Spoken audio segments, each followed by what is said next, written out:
Shanti, are you all happy? Today we are going to debunk everything about Kundalini awakening because people have been thinking for so long that Kundalini is some kind of subtle snake that's sleeping in this area near the anal and genital region called perineal region. So that's where muladhara chakra is believed to be present. So we have to somewhat bring our focus on muladhara chakra so that this invisible snake called Kundalini gets awakened and it slowly rises to the higher chakras, and finally it reaches the Agnya chakra that's between the forehead, and you will start experiencing some strange sensations. That's what people think Kundalini awakening is all about. But in reality, it's more than that. It is 100% true that if you believe that what I just mentioned to be Kundalini awakening, and if you start practicing it sincerely to experience that, you will eventually experience that, whether in this birth or in the upcoming births. So that is sure to happen. What will happen actually is, if you are making serious effort, if you are starting to make that effort only in this birth, the chances are you will be getting the result in the next birth or the birth after that, even without doing anything in that birth. That's when you get really confused, because I didn't do anything to awaken this Kundalini. How did this get awakened? And the funny thing about that is, those who are very serious in trying to awaken the Kundalini, they don't experience anything. The reason is they have just starting that. But those who are experiencing the result, they have started in their previous births itself. But still, you don't have to worry about it, because true Kundalini is something entirely different from that. Because people want to experience something within the body, somewhere in the body, because they can't think beyond the body. But Kundalini is not something that is within the body, but it is closely associated with the body. But the experience, the ultimate outcome has nothing to do with the body. So to understand this, you would be familiar with the Hindu deities. Most of them, like Lord Vishnu and Parvati Devi, they all have one thing in common. That is, they will have 5-headed cobra above their head, as if it's a sunshade protecting them from sun and rain. So that snake actually refers to this Kundalini. You want to know what that snake is? You can go to Quran and Bible, where they have mentioned Satan in the form of snake. This Kundalini snake is the same that they refer as Satan in the Bible and Quran. So does it mean Satan is within our body in that muladhara chakra? Nope. But one thing is sure, whatever we are aware of so far, they all belong to the path of devotion.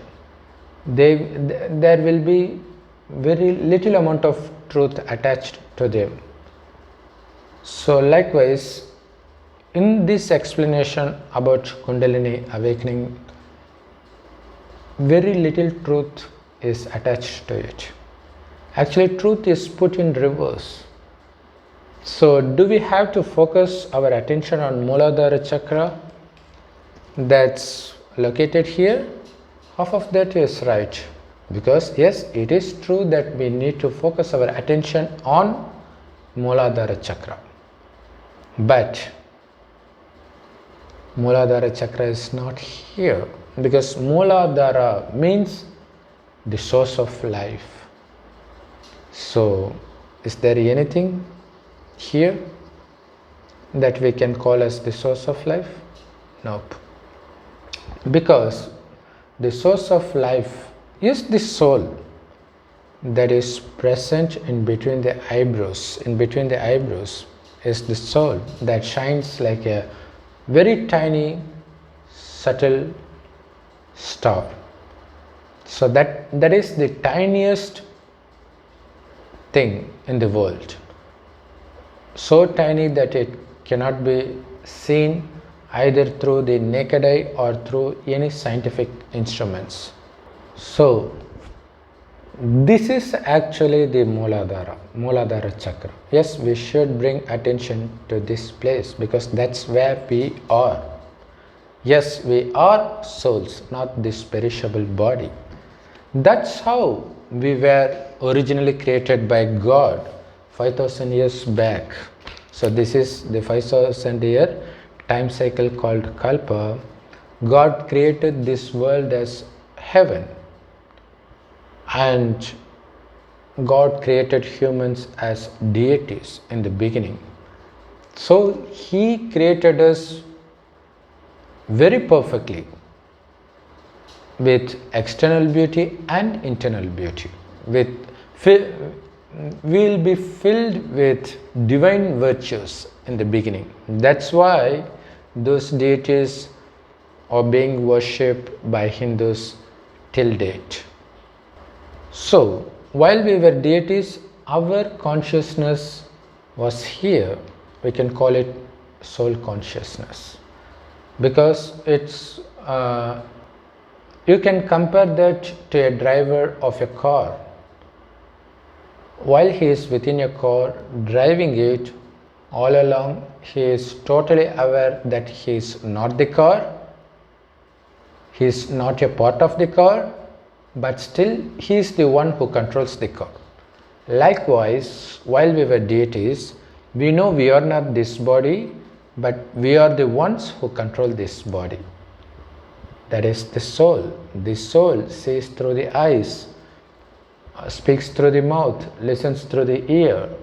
When the soul escapes out of the body, these eyes can no longer see, these ears can no longer listen, the mouth can no longer speak. This is just an instrument used by the soul. They are very well aware of that. So they would always consider themselves to be the soul while doing anything.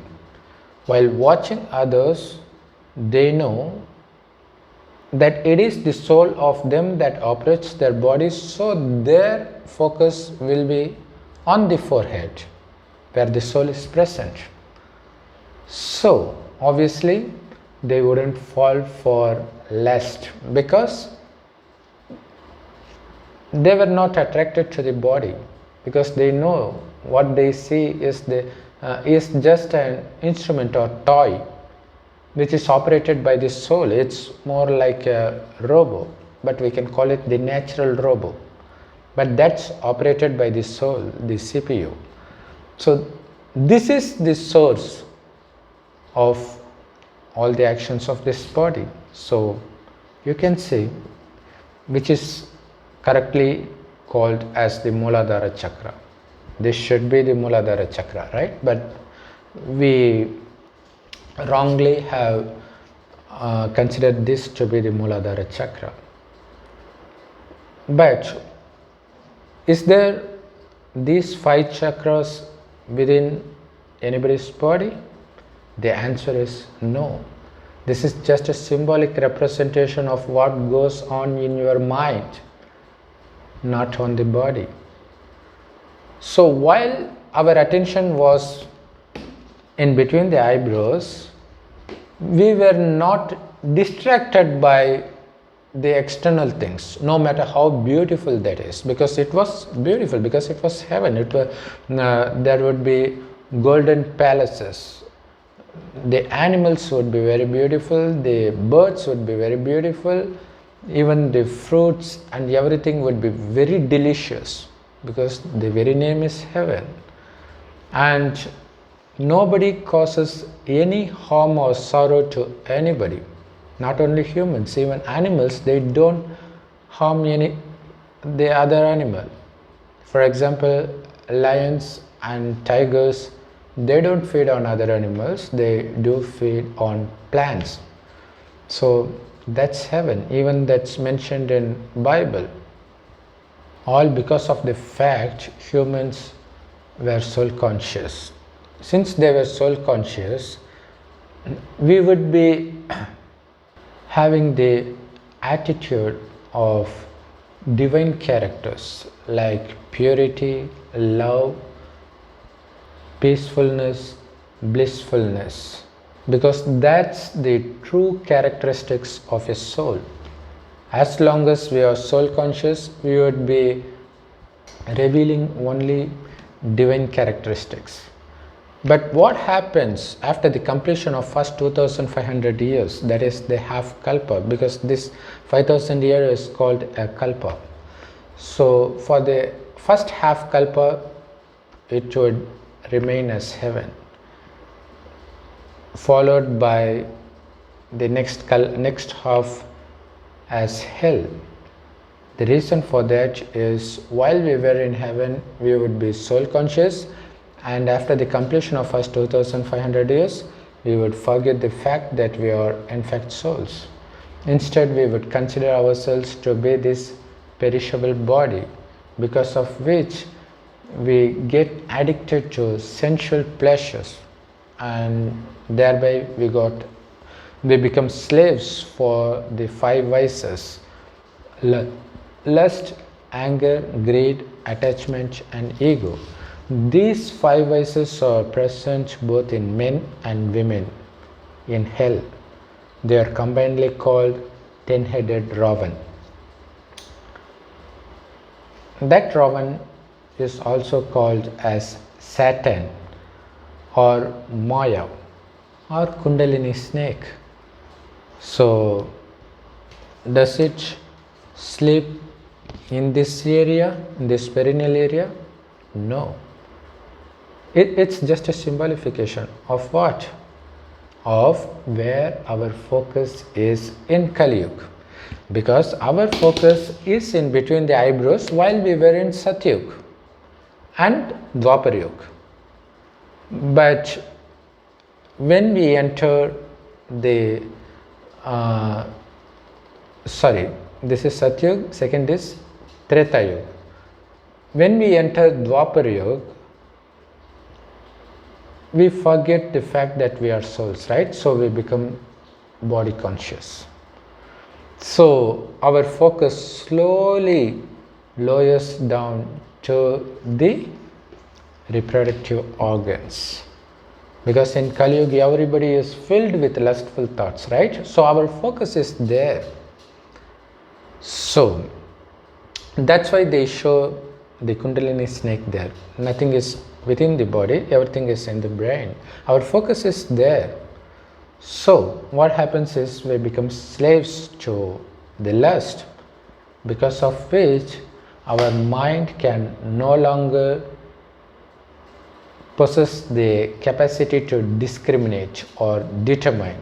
It loses its power, because of which we take wrong decisions and we tend to get this forgetfulness. So our mind and intellect becomes very dull. So we can't concentrate on anything.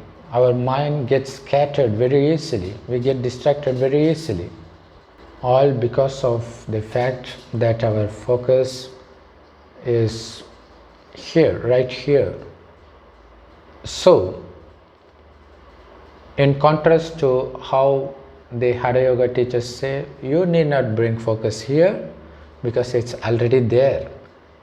It is only because you are focused in this area that we lost everything God gave.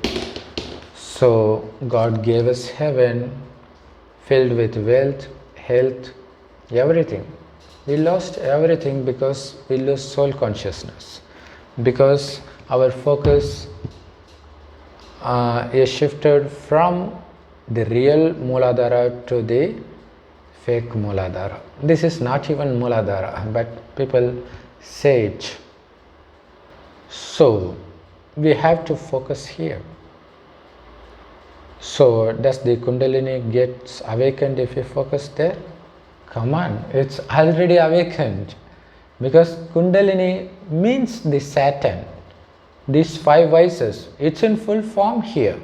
You need not awaken it. All you need to do is to calm it. You need to calm down.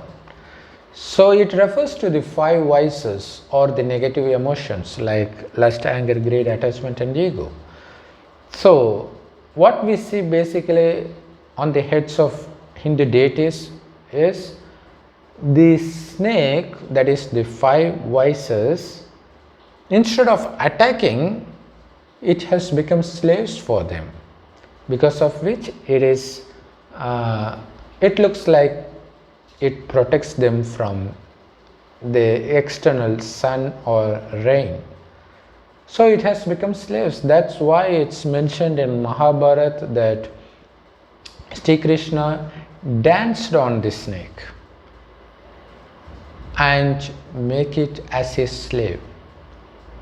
And also he is sleeping on this snake, which means he has made that as his servant.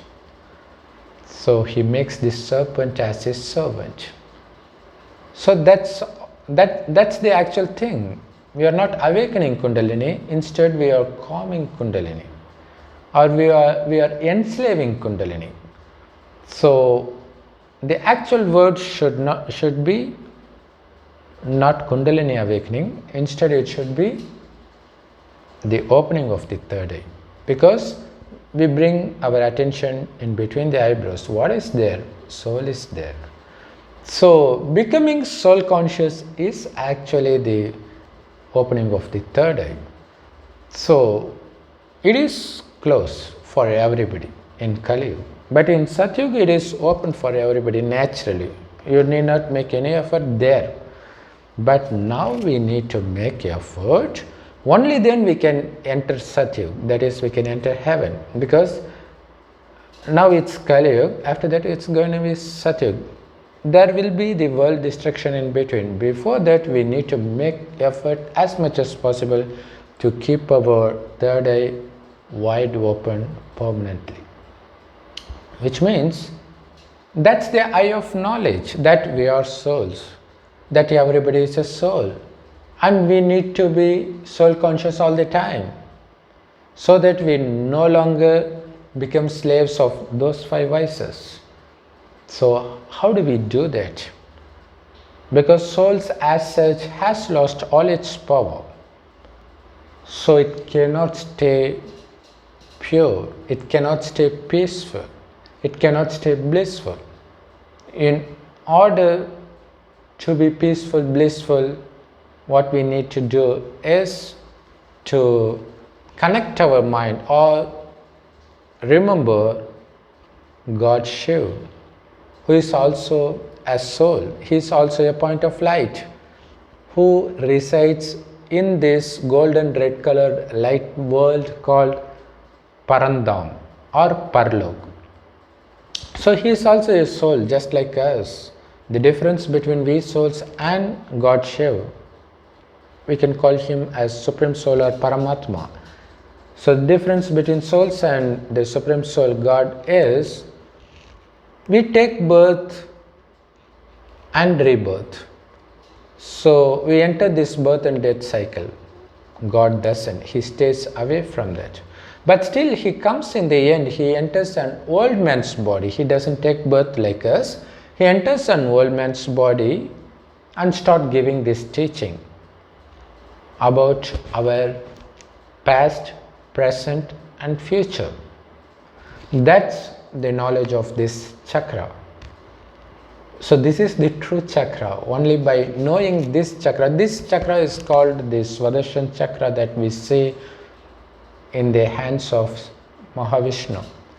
So that's not the weapon to kill anybody, that's the time cycle. So by knowing this knowledge, we can conquer Maya. So we are killing Maya, not any human. So how do we do that? So by considering ourselves as souls, we have to repeatedly remind ourselves that we are not this body, just this soul that is imperishable, that stays on forever. So we have to consider ourselves to be souls. Now the soul has no strength because it is covered with impurities of these 5 vices. So we have to wash them off by remembering God. That's the only way, because He is always pure, always peaceful, always peaceful. What's the reason? Because He doesn't take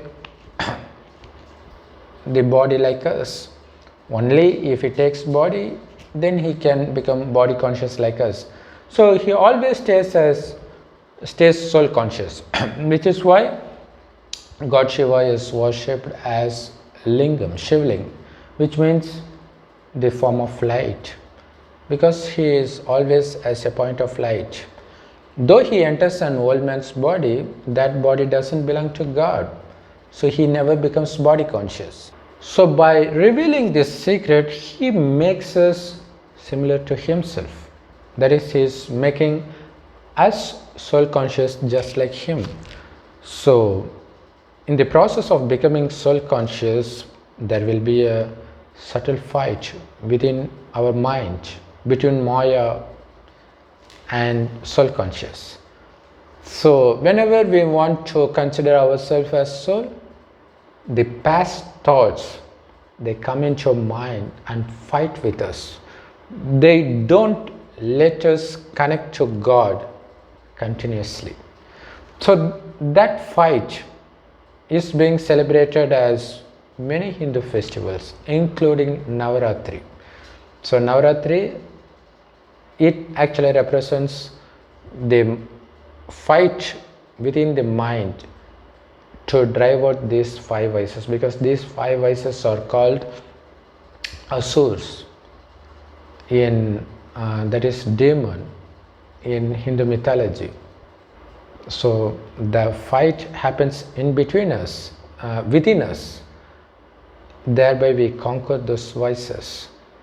So only when we conquer those vices, especially the greatest vice, lust, we become the masters of heaven again. We become deities again. For that we need to do 2 things. First, we have to consider ourselves to be souls, and we have to keep on remembering God. Second, God takes a human body to speak with us daily, to warn us against body consciousness, to warn us against Maya or Satan. So whatever He speaks can only be called the true knowledge. That is called Murli, that is available totally free of cost in all Raja Yoga meditation centers, because it is God who gives this knowledge. So obviously He will give this free of cost. And also you can Google it in your own language as Telugu Murli, Japanese Murli, English Murli, Russian Murli. It is available there, because Raja Yoga meditation centers, they are there all over the world. So you can Google for the address of the nearest Raja Yoga meditation center in your area, or you can just SMS me so that I can help you locate the address in your area.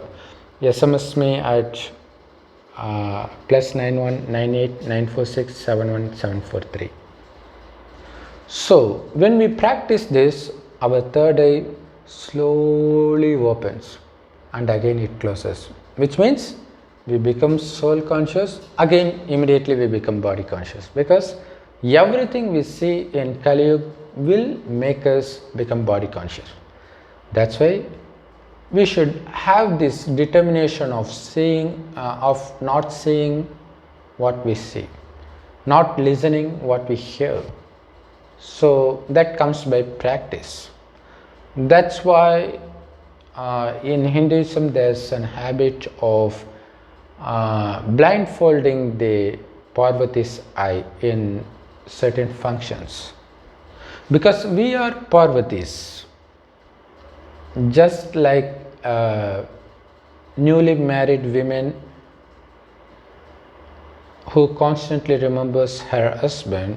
Likewise, we also remember God constantly. So that's why we are called the wife of God Shiva. By we, I mention only soul, not this body. So all souls are lovers of God.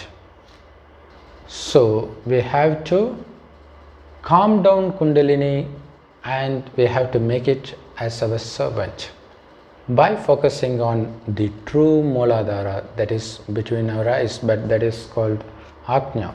So you did not go there, here, then you go to the next chakra, don't waste your time. Just focus here, because we are not this body. If you are going to focus here, already you are unconsciously focusing there all the time. So if you bring your conscious focus here, then obviously you will be filled with lustful thoughts more than ever. That's not what we want, right? We have to have the experience that's beyond this body. So we have to consider us to be the soul that is entirely separate from this body. And remember God Shiva also as a point of light as much as possible, because that's the only way our sins get washed off, and slowly we no longer gets distracted by any of the five vices, including the lust. So that happens. It takes some time. It needs intense effort, dedicated effort. That's how our third eye gets open constantly. So, which means we become fully soul conscious. So what happens as a result? We no longer gets disturbed by vices, so that we can focus on anything we want. Whether it's school studies or any business, we can excel in that without any effort, because we no longer get distracted by the outside world. We have full control over our mind. So we can make it focus on anything we want and be successful throughout our life. Not only in this birth, but for the next 21 birth that we are going to take in heaven. So the lifespan of deities in heaven is approximately 150 years. So there's not going to be any trace of sorrow in heaven. It is going to be filled with just happiness. Even the child, when it gets delivered out of mother's womb, will be coming out smiling, instead of, unlike the Kali Yuga babies who always cry when coming out of mother's womb. But that's not the case with Satyug, because that's heaven. Only if we have the past sins, we get punished inside the mother's womb, because of which when we get delivered, we continue crying. But only after washing off all sins through the power of yoga, Raja Yoga. So Raja Yoga is nothing but just thinking of God as a point of light. That's it. It's very simple. So God gives this knowledge directly to humans. It is very simple. Anybody can follow. So this is how 33 million deities come into existence in heaven. So you are undoubtedly one of the deities, or else you couldn't listen to this video this long. This is the true Kundalini awakening. But others, they don't do that, right? They would all be focusing here, and they want to raise their consciousness to this point. So that's not going to happen, because even after bringing conscious here, they are going to see whether there's anything happening physically. Obviously they would all be body conscious throughout this process, so there's no benefit. Of course you will experience some kind of strange trembling sensation or some secretion in the throat, because we were expecting that even before doing that. So obviously you will be getting that, because that's the part of drama. You can compare that to the in many share these Sai Baba's photos and Satya Sai Baba's photo, you see vibhuti coming out of it, because we believe. So to make our belief, to satisfy our belief, God makes what we believe to be true, but that doesn't mean it is true. It is just an act of God to satisfy the children, that's it, but there is no benefit in that. Even if you find some strange sensation here within the head, you will still have to suffer all the pain, you will still have to face the diseases, relationship problems, everything remains the same. But if you do what we say in this video by focusing here on the soul and remembering God as a point of light, what happens is your sin gets burnt.